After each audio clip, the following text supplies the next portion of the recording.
doesn't like to be pushed down. She doesn't like to be ignored. She will make herself known. And for me, because anything that we deny or push away, it's like pushing it into the shadows.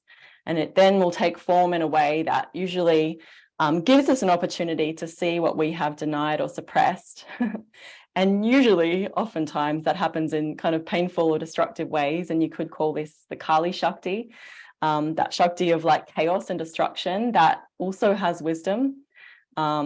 There's this assumption sometimes, to the Western mind at least, that, this Kali energy is destructive or bad or whatever. In my experience, she's very benevolent. And it's like if we can allow ourselves to go through these periods of disruption or heartbreak, or the things that happen in our lives that allow us to touch something deeper, there's so much medicine in that. And in my experience, I recognized through a lot of painful experiences, mostly connected to romantic relationships and to my womb. There were experiences that were distinctly female experiences in my life, that I had no circle of women, I had no context when this energy expressed in quite orgasmic ways, or there was this force of passion that I had no spiritual context of how to integrate that into my practice.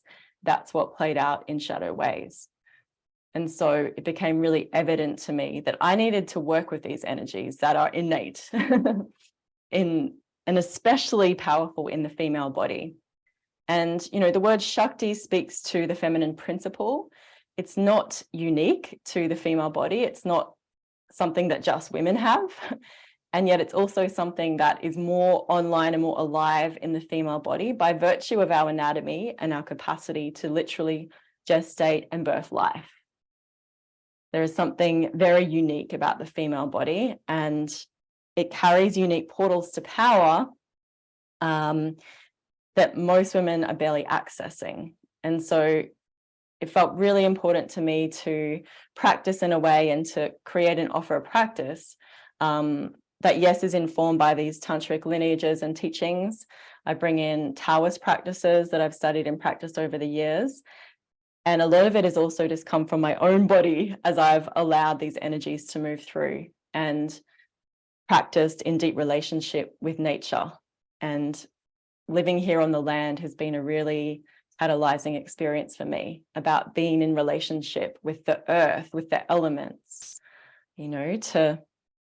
to really allow that powerful Shakti that is in nature to be a resource in my practice, and to be in relationship with the seasons and cycles, not only around me, but in my body.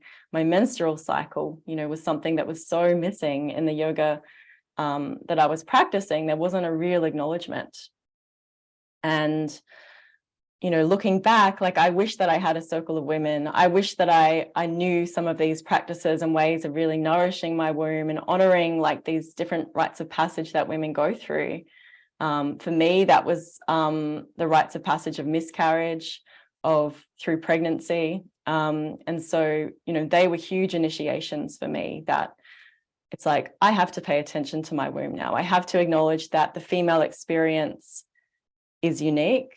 And I also have these devotional inclinations, these, spiritual aspirations, you could say, that are important. And I don't want to separate these two parts of my life.